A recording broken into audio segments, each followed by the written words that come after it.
এসব কি বলছিস মাহির? ও একটা কালনাগিনী। কি করেছে মায়া? ঠিক ঠিক বাবা, ও মায়া। ওর নিজের মায়াজালে ফেলেছে আমাকে ধ্বংস করার জন্য। মানে কালসাপ হয়ে আমাকে গ্রাস করতে চেয়েছিল, কিন্তু ভাগ্য আমার সহায় ছিল বিধায় ওর আর অভির সব প্ল্যান আমি জানতে পেরে গেছি। হোয়াট? অভির ওর কিসের প্ল্যান? আমাকে রাস্তার ফকির করার প্ল্যান। মায়া এবার আর চুপ থাকতে পারল না। মায়া উঠে দাঁড়িয়ে মাহিরের কাছে গিয়ে বলে, আমার কথাটা শুনুন প্লিজ। তোর আর কিচ্ছু বলার দরকার নেই। কথাটা বলেই মাহির কষে থাপ্পড় দেয় মায়ার গালে। মায়ার নাক দিয়ে ফিনকি দিয়ে রক্ত পড়ছে। মাহিরের বাবা বলে, মায়া এই কাজে জড়িত, তার প্রমাণ কি? প্রমাণ চাও বাবা? তাহলে শোনো, ও অভির সাথে প্ল্যানিং করেছে। আমার অফিসের সব সিক্রেট ডকুমেন্ট হ্যাক করে অভির কাছে দিতে চেয়েছিল, যাতে আমার সর্বশান্ত করতে পারে।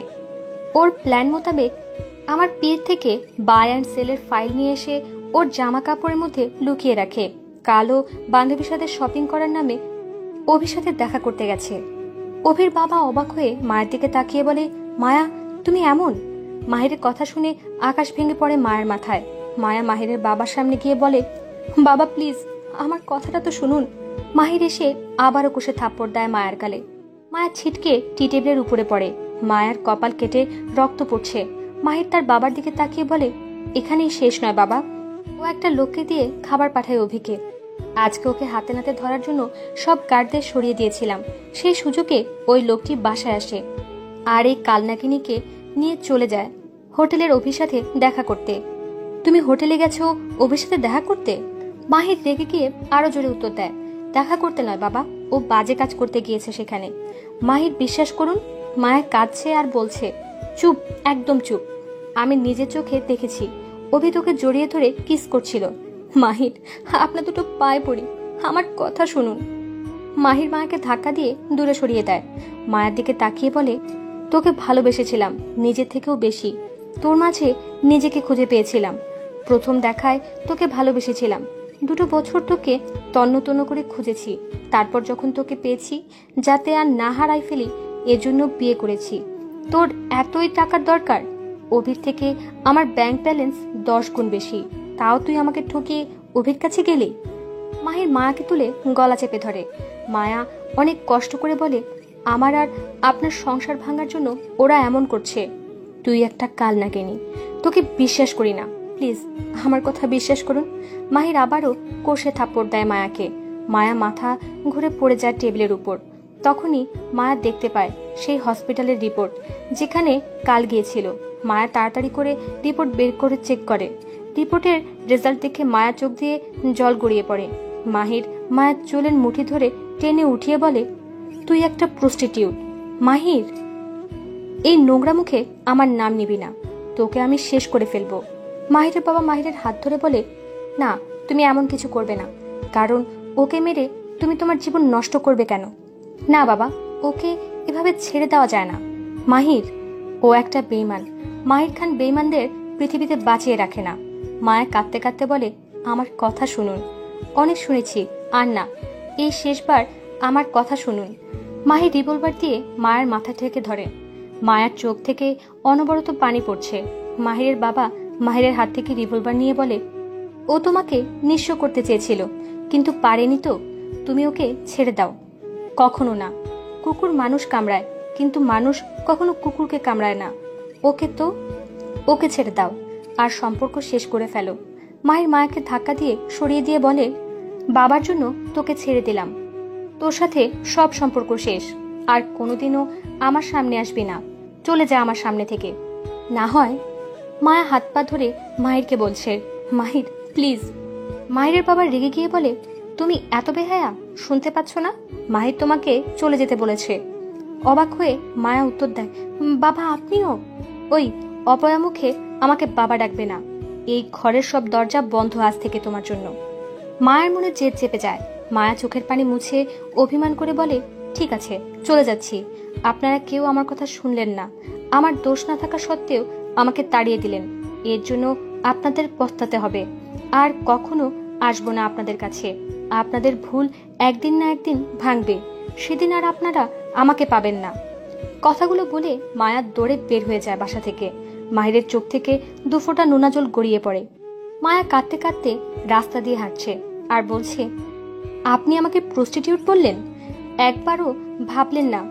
আপনার এরিয়া ছেড়ে কখনো বাইরে যায়নি, তাহলে কি করে অভির সাথে? মায়ের সামনে একটা গাড়ি এসে থামে। গাড়ি থেকে সাবিহা বের হয়ে মায়ের সামনে আসে। কোথায় যাচ্ছ? সে কৈফিয়ত তোমাকে দেব কেন? ওহ মায়া! হঠাৎ পেছন থেকে দুজন মায়ের হাত চেপে ধরে আর মুখ চেপে ধরে মায়াকে গাড়ির মধ্যে ওঠায়। কিছুক্ষণ পরে একটা বিশাল বাড়ির সামনে এসে থামে। বাড়িটা ফুল আর মরিচপাতি দিয়ে সাজানো, মনে হয় বাড়িতে কোনো আয়োজন চলছে। লোক দুজন মায়াকে গাড়ি থেকে নামায়। সাবিহা গাড়ি থেকে নেমে সোজা হাঁটতে থাকে। লোক দুটো সাবিহাকে ফলো করে। মায়াকে নিয়ে যেই বাসায় ঢোকে তখনই অভি মায়ার সামনে চলে আসে। তখনই মায়া অবাক হয়ে যায় অভিকে দেখে। মায়া অভির দিকে তাকিয়ে আবার সাবিহার দিকে তাকায়। সাবিহা এসে অভির দিকে তাকিয়ে বলে, ভাইয়া, তোর অসম্পূর্ণ কাজ আমি পূর্ণ করে দিলাম। Many many thanks my sister. তো বেবি, মাহির কি তোমাকে বেশি কষ্ট দিয়েছে? মায়ার মুখের বাঁধন খুলে দেয়। মায়া মুখ খোলার সাথে সাথে বলে, সাবিহা, তুমি অভির বোন? কে সাবিহা? আমি আমিরা চৌধুরী। তার মানে এসব তোমাদের চাল ছিল? তোমাকে ভাইয়ার কাছে আনার জন্য এত প্রয়াস। তোমরা দুই ভাই বোন মিলে আমার আর মাহিরের সংসার ভেঙে দিয়েছ। অভি মায়ের গালে হাত রেখে শান্ত হয়ে বলে, তোমাকে পাওয়ার জন্য আমি সব করতে পারি। আমি আপনাকে ঘৃণা করি, আমি তোমাকে ভালোবাসি। পৃথিবীতে এত মেয়ে থাকতে আমার পিছনে পড়ে আছেন কেন? আমি সেদিন তোমাকে ভালোবেসেছিলাম যেদিন তোমাকে প্রথম দেখেছিলাম, আর সেদিন ঠিক করে নিয়েছিলাম বিয়ে যদি করতেই হয় তোমাকেই করব। আমার বিয়ে হয়ে গেছে মাহিরের সাথে, আমি তার বিবাহিত স্ত্রী। অভি আর আমিরা মায়ের কথা শুনে অট্টহাসিতে মেতে ওঠে। অভির হাসি চেপে রেখে বলে, ছিলে, এখন নেই। মাহিরার জীবনেও তোমাকে গ্রহণ করবে না। ভাইয়া, ওকে নিয়ে রুমে যা তো, শুধু শুধু বকবক করছে। তোদের কথা রুমে গিয়ে মিটমাট করে নে, আমি এদিকটা সামলাচ্ছি। ওকে সুইটহার্ট। অভি মায়াকে কোলে তুলে নেয়। মায়ের হাত বাঁধা। মায়া বেশি নড়াচড়া করতে চেয়েও পারে না, কারণ মায়া জানে যে সে মা হতে চলেছে। অভি মায়ের দিকে তাকিয়ে মুচকি হেসে মায়াকে একটা রুমে নিয়ে যায়। রুমটি খুব সুন্দর করে সাজানো ফুল দিয়ে।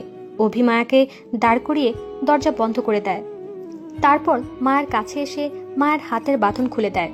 অভি মায়াকে জড়িয়ে ধরতে নিলে মায়া ধাক্কা দিয়ে অভিকে ফেলে দেয়। মায়া অভির দিকে তাকিয়ে বলে, লজ্জা করে না আপনার একটা মেয়ের সংসার ভেঙে দিতে? আমি তোমাকে ভালোবাসি মায়া, আমি মাহিরকে ভালোবাসি। ও তো তোমাকে বের করে দিয়েছে। আপনাদের ষড়যন্ত্রের শিকার হয়ে মাহির এমনটা করেছে।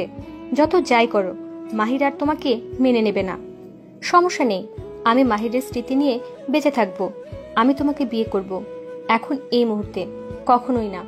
অভি এসে মায়ের গালে চড় মারে। মায়া গালে হাত দিয়ে অভি দিকে তাকিয়ে বলে, প্লিজ আমাকে ছেড়ে দিন। তোকে আমার চাই, অ্যাট এনি কস্ট। আমার অনাগত বাচ্চার জন্য আমাকে ছেড়ে দিন। What, you are pregnant? হ্যাঁ, সমস্যা নেই, এই বাচ্চাকে নষ্ট করে ফেলবো। মায়া অভির সামনে এসে কষে থাপ্পড় দেয় অভির গালে। মায়া অগ্নিদৃষ্টিতে অভির দিকে তাকিয়ে বলে, আমার সন্তানকে নষ্ট করার কথা বলার সাহস কোথায় পেয়েছো? এই সন্তান মাহিরের চিহ্ন, আর ওর কোনো চিহ্ন আমি রাখবো না। আমি তোমাকে খুন করে ফেলবো, তার আগে আমি তোমার সন্তানকে শেষ করে ফেলবো। অভি মায়ের দিকে এগোতে থাকে। মায়া পিছিয়ে যেতে থাকে। মায়া শেষমেশ দেয়ালের সাথে আটকে যায়। অভি মায়ের খুব কাছাকাছি চলে আসে। মায়ের পাশেই একটা টেবিলের উপর ফ্লাওয়ার বাস ছিল। অভি মায়াকে কিস করার জন্য সামনে আসতে নিলে চোখ বন্ধ করে, আর তখনই মায়া ফ্লাওয়ার বাসটা দিয়ে অভির মাথায় আঘাত করে। অভির মাথা ফেটে যায়। অভি মাথায় হাত দিয়ে মাথা ঘুরিয়ে পড়ে যায়। মায়া আনমনে বলতে থাকে, যে করে হোক আমাকে পালাতে হবে, না হয় ওরা আমার সন্তানকে বাঁচতে দেবে না। অন্যদিকে মাহির সব ভেঙে চুরে তছনছ করে ফেলেছে। মাহিরের বাবা হাজার বাধা দিলেও আটকাতে পারছে না মাহিরকে। মাহির নিজের শরীরে একের পর এক আঘাত করে যাচ্ছে। স্নেহা হাসতে হাসতে বাসায় আসে। বাসার মধ্যে এসে স্নেহা থমকে যায় পরিস্থিতি দেখে। হঠাৎ মাহিরের চোখ যায় স্নেহার দিকে। মাহির দাঁত কটমট করে বলে, তুমি এখানে কি করছো? মিষ্টি নিয়ে এসেছি মায়ার জন্যে। কিসের মিষ্টি? আরে আপনি জানেন না, আপনি তো বাবা হতে চলেছেন। মায়া প্রেগনেন্ট। হোয়াট? মায়া কোথায়? স্নেহার কথা শুনে মাহিরের বাবা স্নেহার সামনে এসে বলে, মায়া নেই, ওকে বের করে দেওয়া হয়েছে এই ঘর থেকে। কোন অপরাধে? ও একটা কালনাগিনী, প্রস্টিটিউট। মুখ সামলে কথা বলুন। ওর ধারও আমার সামনে থেকে সরো। আপনি যদি মায়ের মতো একটা মেয়েকে প্রস্টিটিউট বলতে পারেন তাহলে ভালো কে? Shut up. আপনি থামুন। কি করে পারলেন একটা অন্তঃসত্ত্বা মেয়েকে ঘর থেকে বের করে দিতে? আপনাকে মায়া অনেক ভালোবাসে, কিন্তু আপনি কখনো তা বুঝতে চেষ্টা করেননি। ও আমাকে না, অভিকে ভালোবাসে। বাহ বাহ, কি প্রমাণ আছে আপনার কাছে? মাহির সবকিছু স্নেহাকে বলে, কথাগুলো স্নেহা মাহিরকে বলে। এতে প্রমাণ হয় না যে মায়া অভিকে ভালোবাসে। আপনার মনে কি প্রশ্ন আসে না যে এত হাই সিকিউরিটি ডিঙ্গিয়ে মায়া কিভাবে মায়াকে ফাঁসানো হয়েছে? আর ফাঁসিয়েছে আপনার পিয়ে আর অভি। মায়া আমাকে সব বলেছে। সেদিন শপিং মলে অভির সাথে যখন দেখা হয় তখন অভি মায়াকে হুমকি দেয়। কি হুমকি? যে অভি এমন ফাঁদ পাতবে যে ফাঁদে পা দিয়ে আপনি মায়াকে ভুল বুঝে তাড়িয়ে দেবেন, আর অভি মায়াকে জোর করে নিজের করে নেবে। অভি তো জিতে গেল আর আপনি হেরে গেলেন। স্টপ। মাহির, এর নাম ভালোবাসা নয়। আপনি একটিবারও মায়ের কাছে সত্যিটা জানতে চাইলেন না। মাহির চুপ করে রয়েছে। অনেক বড় ভুল করেছেন আপনি। মায়া একরাশ অভিমান নিয়ে চলে গেছে আর আপনি একবারও আটকালেন না। মাহির তখনও চুপ করে রয়েছে। আপনার শত অমানসিক নির্যাতন সহ্য করেও আপনার কাছে থেকেছে শুধুমাত্র আপনাকে আঁকড়ে ধরে বাঁচার জন্য। আর আপনি? মাহির তখনও নিশ্চুপভাবে দাঁড়িয়ে আছে। আপনি ঠিক করেননি মায়ের সাথে। পারলে সত্যটা বের করুন। স্নেহা কথাগুলো বলে কাঁদতে কাঁদতে বের হয়ে যায়। মাহির তার বাবার কাছে গিয়ে বলে, বাবা, আমার কোথাও ভুল হয়েছে? মাহিরের বাবা চিন্তিত হয়ে বলে, স্নেহা যা বলল, হ্যাঁ বাবা, আমার সত্যটা বের করতে হবে। মায়া বেছানার চাদর আর একটা শাড়ি একসাথে পেঁচিয়ে বেলকুনির গ্রিল সাথে ভালো করে বেঁধে তারপর চারপাশে ভালো করে দেখে নেয়। তারপর মনে মনে বলে, হে খোদা, তুমি আমায় রক্ষা করো। আমার কথা না হয় নাই ভাবলে, কিন্তু আমার গর্ভের সন্তানের জন্য আমার সুস্থ রেখো খোদা। মায়া গাঢ় ধরে নিচের দিকে পা বাড়িয়ে মনে মনে বলে, বিসমিল্লাহির রহমানির রহিম। বলেই মায়া নেমে যায়। মায়া একসাথে নেমে যায় নিচে। মায়া বুকে হাত রেখে বলে, ধন্যবাদ খোদা, এখন তাড়াতাড়ি করে যেতে হবে এখান থেকে। মায়া সব সিকিউরিটি ফাঁকি দিয়ে মেইন গেটে গিয়ে বের হয়ে তারপর দৌড়ে রাস্তায় চলে আসে। আর তখনই একটা গাড়ি ফুল স্পিডে চলে আসে। মায়া তৎক্ষণাৎ সরে যায় সেখান থেকে। মায়া দীর্ঘ নিঃশ্বাস ফেলে চোখ বন্ধ করে বলে, অনেক হয়েছে, আর না। চলে যাব সবার থেকে দূরে, যেখানে কষ্ট দেওয়ার মতো কেউ থাকবে না, শুধু আমি আর আমার সন্তান থাকবো। এখনই এখান থেকে যেতে হবে, ওরা খবর পাওয়ার আগে। মায়া শাড়ির আঁচল দিয়ে ঘোমটা দিয়ে দ্রুত হাঁটা শুরু করে। অন্যদিকে মাহির অফিসে পৌঁছে দ্রুত সাবিহার কেবিনে যায়। কেবিনে গিয়ে টেবিল ড্রয়ার থেকে শুরু করে সব তন্ন করে খোঁজ করা শুরু করে। মাহির সাবিহার ড্রয়ারে অফিসের সব থেকে গুরুত্বপূর্ণ ডকুমেন্টের কপি পায়, আরও কিছু কাগজপত্র পায়। মাহির রেহানকে কল করে আসতে বলে। কিছুক্ষণের মধ্যে রেহান চলে আসে। জি বস, বলুন। সাবিহা কোথায়? বস, তা তো জানি না। ওকে কিডন্যাপ করে নিয়ে আয়, যত দ্রুত সম্ভব। কিন্তু স্যার, তার বাসার ঠিকানা তো আমি জানি না।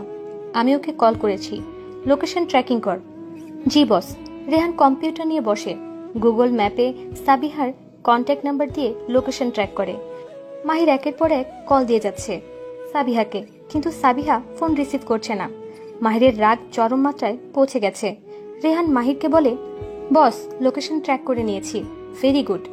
নির্জন রাস্তায় মায়া একা একা হাঁটছে, মনে একরাশ কষ্ট।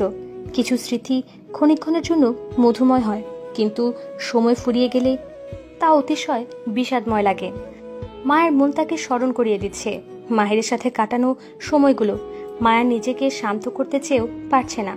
সামনে তার অচেনা গন্তব্য। কি করবে? কোথায় যাবে? কার কাছে যাবে? কিছুই তার জানা নেই। মায়া কাঁদছে আর মনে মনে ভাবছে, এখন যদি বাসায় যাই তাহলে সবাই বাবা মাকে কথা শোনাবে, তারাও আমাকে বোঝা মনে করবে। তাছাড়া তিতলিও তো বড় হয়ে গেছে। আমার জন্য এত সুন্দর ভবিষ্যৎ নষ্ট হয়ে যাক তা আমি চাই না। কিন্তু কোথায় যাব আমি? তখনই মায়ের মনে পড়ে যায় একজনের কথা, যে কখনো মায়াকে ফিরিয়ে দেবে না। মায়া সেই গন্তব্যে পা বাড়ায়। মাহিরের কেন যেন মনে হচ্ছে আজ সে খুব একা, নিজেকে বড় অসহায় মনে হচ্ছে। অনেক কথা ঘুরপাক খাচ্ছে মনে, কোনটা সত্য আর কোনটা মিথ্যা। মায়াকে নিয়ে অনেক চিন্তা হচ্ছে মাহিরের। মাহিরের ফোন হাতে নিয়ে কল করে মায়ের বাসায়। মায়ার মা ফোন রিসিভ করে। আসসালামু আলাইকুম মা। ওয়ালাইকুম আসসালাম বাবা, কেমন আছো তোমরা? ভালো। মায়া কি আপনাদের বাসায়? মানে আমাদের বাসায় আসার কথা ছিল ওর। মা, একটা ঝামেলা হয়ে গেছে। কি ঝামেলা হয়েছে বাবা? দয়া করে বলো। মায়ের দীর্ঘ নিঃশ্বাস ফেলে মায়ার মাকে সব খুলে বলে। মায়ার মা নিজেকে সামলাতে পারে না, সে বসে পড়ে সোফায়। কি কি বলছে এসব? মায়া এসব করতে পারে না। আমি বুঝতে পারছি না কোনটা সত্য কোনটা মিথ্যা। মায়া কোথায় এখন? জানি না। ও এই অবস্থায় না জানি কোথায় আছে। আমি ওকে খুঁজে বের করব। বাবা, আমার মেয়ে অনেক অভিমানী। ওর মাথায় জেদ চাপলে ও সেটা করেই ছাড়ে। ভুল আমার। ভুল যখন করেছি তার সমাধানও আমিই করব।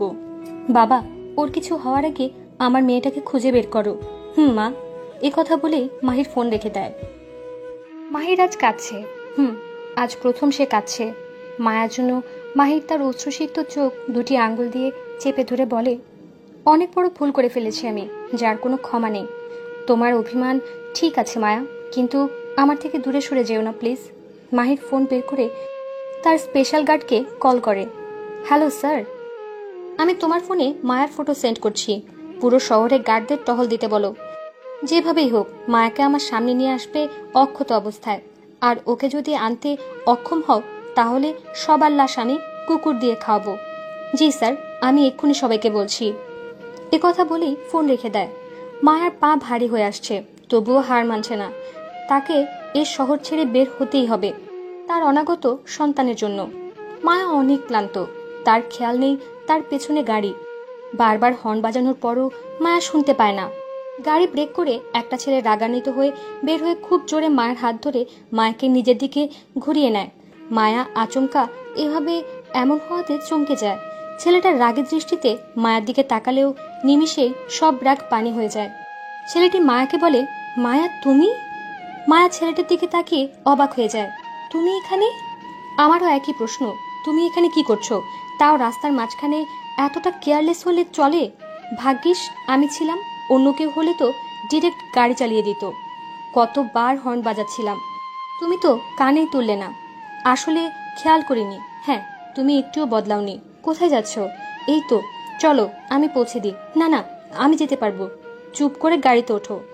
মায়ার শরীর বেশ খারাপ লাগছে, তাই মায়াও বেশি না করেনি। মায়া গাড়িতে উঠে বসে, ছেলেটিও গাড়িতে উঠে বসে। গাড়ি স্টার্ট দেয়। মায়া চুপচাপ বসে বাইরের দিকে তাকিয়ে আছে। মনে হচ্ছে যেন ভয়ঙ্কর বিপদ থেকে হয়তো বের হয়ে আসতে পেরেছে সে। অভির মাথায় খুব ব্যথা অনুভব হচ্ছে। অভি ধীরে ধীরে চোখ খুলে তাকায়। অভির মনে হয় চারদিক ঝাপসা হয়ে আসছে। অভি মাথায় হাত দিয়ে আস্তে আস্তে উঠে দাঁড়িয়ে মায়াকে ডাকে, কিন্তু পুরো রুমে কোথাও মায়াকে দেখতে পায় না। অভি বেলকনিতে গিয়ে দেখে বিছানার বেডশিট গ্রিলের সাথে বাঁধা। অভির বুঝতে বাকি নেই যে মায়া পালিয়ে গেছে।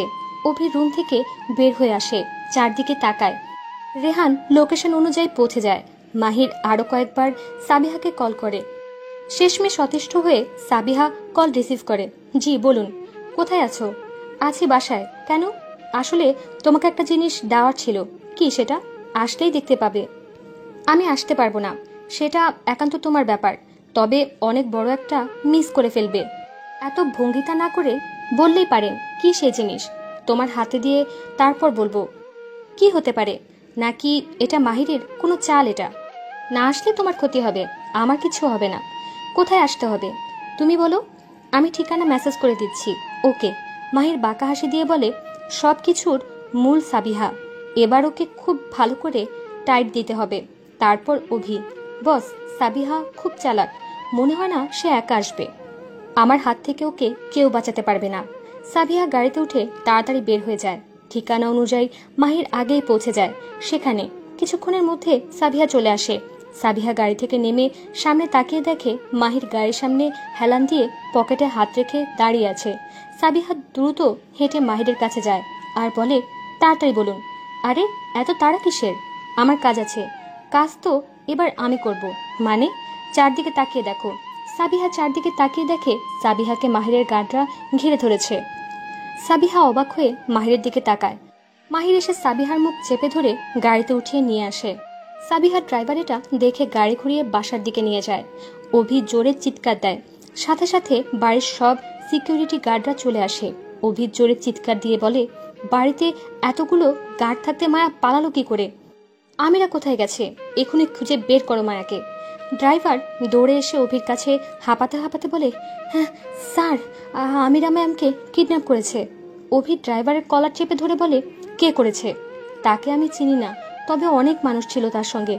মাহির! স্নেহার সোফার উপর বসে বসে কাঁদছে। সাহিল স্নেহাকে সান্ত্বনা দিচ্ছে। তখনই স্নেহার বাসার কলিং বেল বেজে ওঠে।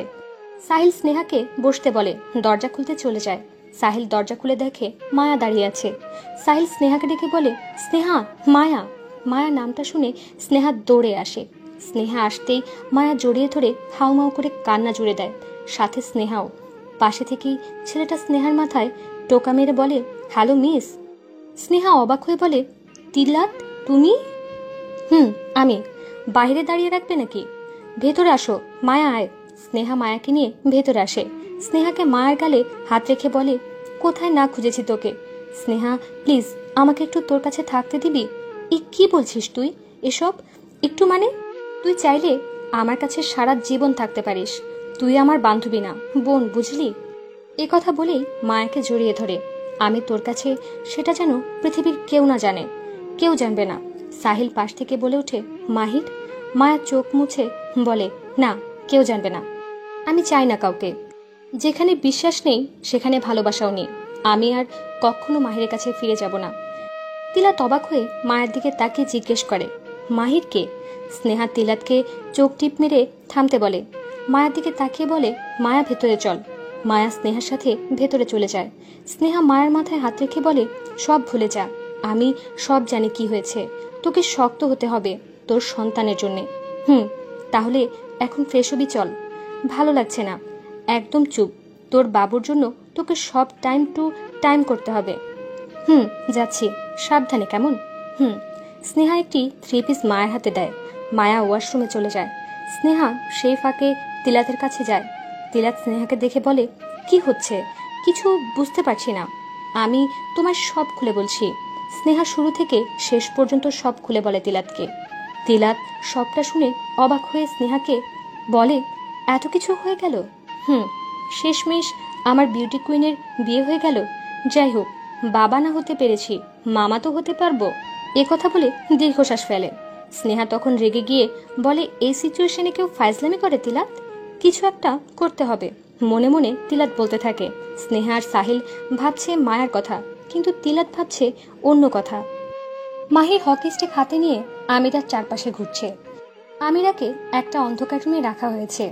চেয়ারের সাথে খুব ভালো করে বাঁধা হয়েছে 2 হাত। চেয়ারের হাতলের সাথে আর 2 পা চেয়ারের সাথে বাঁধা, মুখ রুমাল দিয়ে বাঁধা। মাহির আমিরার পায়ে হকি স্টিক দিয়ে জোরে আঘাত করে। আমিরা চিৎকার করতে চেয়েও পারে না, কারণ মুখ বাঁধা। মাহিরা আমিরার গাল চেপে ধরে বলে, বল তুই কে? আমিরা চুপ করে থাকে। মাহির তখন আমিরার গলা চেপে ধরে বলে, না বললে তোকে চিরবিদায় করে দেব। মাহির আমিরার মুখের রুমাল খুলে দেয়। আমিরা মাহিরের দিকে তাকিয়ে ভয়ে কেঁপে ওঠে। মাহির আমিরার চুলের মুঠি ধরে বলে, বলবি নাকি? বলছি। কে তুই? আমিরা চৌধুরী। তুই কি অভির বোন? হ্যাঁ, আমি অভির বোন। তুই কেন এসেছিস আমার অফিসে চাকরি করতে? আমি ব্যথায় কুকড়িয়ে ওঠে আমিরা। বল বলছি, ধমক দিয়ে মাহির জিজ্ঞেস করে। আমি চেয়েছিলাম আপনার অফিসের সব সিক্রেট ডকুমেন্টগুলো জেনে তারপর আপনার ব্যবসায় ক্ষতি করা, আর মায়ের উপর সব দোষ চাপিয়ে আপনার থেকে দূরে সরিয়ে আমার ভাইয়ের সাথে বিয়ে দিতে চেয়েছিলাম। ওই ফাইল তুই দিয়েছিলি মায়াকে? আমি বলেছিলাম মায়াকে যে ওই ফাইল লুকিয়ে রাখতে। মায়ার মা কি করে জানে এসব কথা? ভাইয়া কিছু ফটো এডিট করে মায়ের মাকে দেখিয়েছিল। তারিককে, ওকে আপনার বাড়ির আশেপাশে পাহারা দেওয়ার জন্য রাখা হয়, আর সেদিন ইচ্ছে করে ও ধরা দেয় আপনাকে। মায়া তারিককে চেনে না। এত সুন্দর করে তোরা প্ল্যানিং করেছিস, আর আমিও কি না তোদের ফাঁদে পা দিলাম। তারপর মায়াকে অপমান করে ঘর থেকে বের করে দিয়েছি। মায়া এখন কোথায় জানি না। মাহির হকি স্টিক হাতে নিয়ে আমিরার হাতে আর পায়ে আঘাত করতে থাকে। আমিরা ব্যথায় চিৎকার করে বলে, জানি জানি, বল মায়া কোথায়? মায়া আমাদের বাসায়। মায়া তোদের বাসায় কিভাবে গেল? ও বাসা থেকে বের হওয়ার পরই ওকে কিডন্যাপ করে নিয়ে আসি আমি, কারণ জানতাম আপনি মায়াকে বাসা থেকে বের করে দেবেন। মাহির পকেট থেকে ফোন বের করে রেহানকে কল দেয়। রেহান রুমের বাইরেই ছিল। রেহান ভেতরে চলে আসে। মাহির রেহানের দিকে তাকিয়ে বলে, অভির বাসায় যা এখনই। মায়া সেখানে আছে। জি বস, এখনই যাচ্ছি। মাহির আমিরার দিকে অগ্নিদৃষ্টিতে তাকিয়ে বলে, তোকে তো আমি পরে দেখে নেব। মাহির হনহনিয়ে বের হয় সেখান থেকে। মাহির রুম থেকে বের হয় তখনই মাহিরের ফোনে একজন কল করে। মাহির না দেখেই ফোন রিসিভ করে। Hello bro, how are you? আরে তুই? ভালো না। কেন ভালো না সেটা কিন্তু আমি জানি। কিভাবে সেটা অন্য এক সময় বলবো, তবে মেইন কথাটা তোমাকে আগে জানানো দরকার। কি মেইন কথা? তুমি মায়াকে, উফ সরি, মায়া ভাবিকে খুঁজছো, am I right? Yes, where is she? আগে প্রমিস করো আমার কথা কাউকে বলতে পারবে না। ওকে, বলবো না। বল মায়া কোথায়? ভাবি তার বেস্ট ফ্রেন্ড স্নেহার বাসায়। স্নেহার বাসায়? আর সে খুব রেগে আছে। মনে হয় না এত সহজে মানাতে পারবে। তুই কি করে জানলি? বললাম তো ব্রো, পরে বলবো। আমি যাচ্ছি স্নেহার বাসায়। না না, তুমি এখন এসো না। আমি তোমাকে একটা প্ল্যান বলছি, তুমি সেই অনুযায়ী কাজ করবে, কেমন? কি প্ল্যান? মাহিরকে সে সব কিছু বলে, ফোন রেখে দেয়। রেহান কল করে মাহিরকে, মাহির ফোন রিসিভ করে। বস, বাসায় কেউ নেই, অভির বাবা আর মা ছাড়া। ওদের উঠিয়ে নিয়ে আয়। জি বস। মাহির দীর্ঘশ্বাস ফেলে মায়ার ফটো বের করে দেখে। মায়া চুপচাপ ছাদে বসে আছে। চোখ থেকে অনবরত পানি পড়ছে, চুলগুলো হাওয়ায় উঠছে। মায়া কাঁদতে কাঁদতে বলে, এই ছিল আমার ভাগ্যে। আমার কি দোষ ছিল খোদা? কেন এমন হলো আমার সাথে? তিলক পাশে এসে বসে পড়ে আর মায়ার দিকে তাকিয়ে বলে, নিয়তির উপর কারো হাত নেই আল্লাহ ছাড়া। সে যা চাইবে তাই হবে। মায়া তিলাতের দিকে তাকায়। তিলাত হাসি মুখে আকাশের দিকে তাকিয়ে বলে, দেখো এই কেমন নিয়তি। আমি তোমাকে ভালোবাসতাম, কিন্তু তোমাকে পাইনি। তোমার বিয়ে হলো মাহির ভাইয়ার সাথে। তুমি মাহিরকে চেনো না তো? কেন? না, মনে হলো। তোমার হাজবেন্ড আমার তো ভাইয়া লাগে, তাই না? তবে একটা নিউজ শুনে খুব খুশি হয়েছি। কি খবর? ওই যে আমি মামা হব। ও মায়া, মাহিরকে ভালোবাসো? জানি না। কি সিদ্ধান্ত নিলে? কিসের? বিচ্ছেদের? বিচ্ছেদের কথাটা শুনে মায়ার মনে ঝড় বয়ে যাচ্ছে। বুকের ডান পাশে চিনচিনে ব্যথা অনুভব হচ্ছে। দু চোখ বেয়ে কষ্টের নোনা জল পড়ছে। মায়া জমে গেছে কষ্টে। তিলাত মায়ার দিকে তাকিয়ে বলে, দূরে থাকতে চাইছো? তাহলে ডিভোর্স দিয়ে দাও মাহিরকে। মায়া চুপ করে বসে আছে। তিলাত আবার বলে, যে সম্পর্ক পরিপূর্ণতা পাবে না সেই সম্পর্ক রেখে কি হবে? মায়া তখনও চুপ করে বসে থেকে চোখ মুছছে।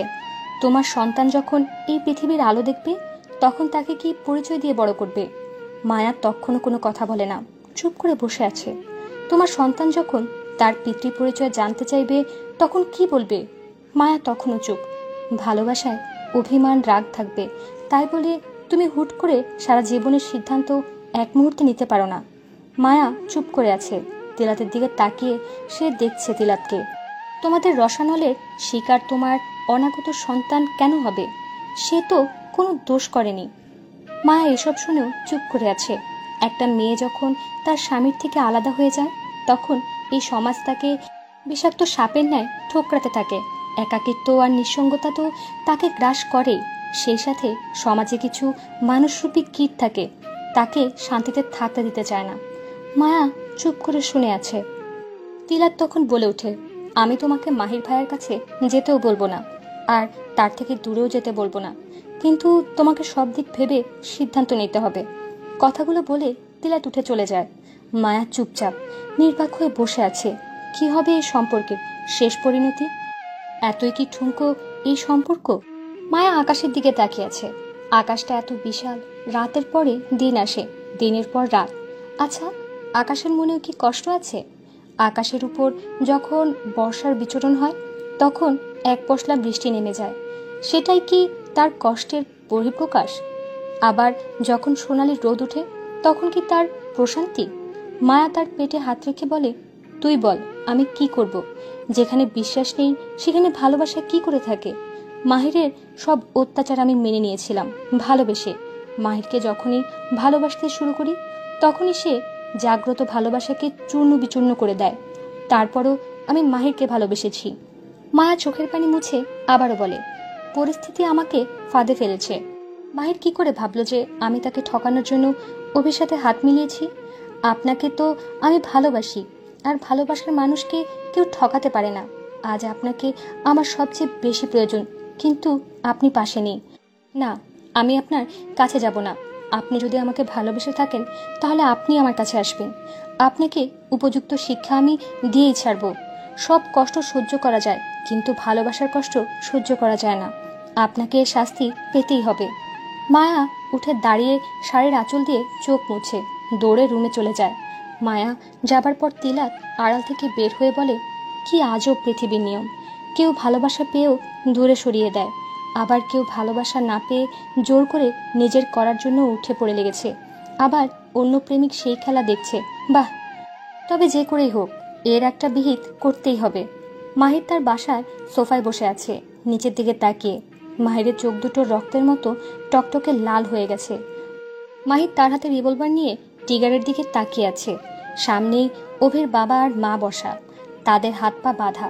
মাহির তাদের দিকে তাকায়। অভির বাবা মাহিরের দিকে তাকিয়ে বলে, দেখো মাহির, অভি এমনটা করবে আমি জানতাম না, আর আমিরাও ওকে সাহায্য করবে সেটা ভাবতেও পারিনি। অভির মা কাঁপা কাঁপা গলায় বলে ওঠে, মায়ের মা যদি আমাদের ফোন করে এসব না বলতেন তাহলে আমি জানতাম না ওরা এসব করছে। আমি তোমাকে কথা দিচ্ছি, অভিকে আমরা বিদেশে পাঠিয়ে দেব, আর কখনো তোমাদের মধ্যে আসতে দেব না। হ্যাঁ মাহির, প্লিজ বাবা, আমিরা আর অভিকে ছেড়ে দাও। মাহির তাদের থেকে চোখ নামিয়ে নেয়। মাহির রাগের চরম মাত্রায় বেড়ে গেছে। মাহির আচমকা রিভলভার বাম হাতের তালুর মধ্যে চেপে ধরে ট্রিগার চেপে ধরে, আর সাথে সাথে শুট হয়ে যায়। রেহান মাহিরের পাশে দাঁড়িয়েছিল। রেহান দৌড়ে এসে মাহিরের হাত ধরে বলে, বস, এ আপনি কি করলেন? বস, আপনার হাতের ড্রেসিং করতে হবে, চলুন। মাহির এক ঝটকায় হাত সরিয়ে নিয়ে রেহানের দিকে তাকিয়ে বলে, এর থেকেও বেশি রক্তক্ষরণ হয়েছে মায়ার মনে। আমি ওকে এতটা কষ্ট দিয়েছি যার কোনো ক্ষমা হয় না। আমার জান সবচেয়ে খুশির সংবাদটা তার নিজের মুখে বলতে পারেনি, শুধুমাত্র ওদের জন্য। আজ আমার জান আমার থেকে দূরে, শুধু ওদের জন্য। ওদের কাউকে আমি ছাড়ব না। বস, আপনাকে আগে সুস্থ থাকতে হবে, তা না হলে কিভাবে প্রতিশোধ নেবেন? মাহির চুপচাপ বসে পড়ে সোফায়। রেহান দৌড়ে গিয়ে ফার্স্ট এড বক্স নিয়ে আসে। রেহান মাহিরের হাতে ব্যান্ডেজ করে দেয়। মাহিরের সেদিকে কোনো খেয়াল নেই। মাহির ভাবছে মায়ার কথা। মায়া বালিশে মুখ গুজে কাঁদছে। বেহা মন চেয়ে কিছুতেই মাহিরকে ভুলতে পারছে না। মায়ার মনে হয় একটিবার যদি মাহিরের বুকে মাথা রাখতে পারত তাহলে সে স্বস্তির ঘুম ঘুমাতে পারত। মায়া পেটে হাত রেখে বলে, মাহির, খুব ভালোবেসে ফেলেছি আপনাকে। মায়ার মাথায় কেমন জানি চক্কর দেয়। মায়ার চোখের সামনে সব ঝাপসা হয়ে আসে।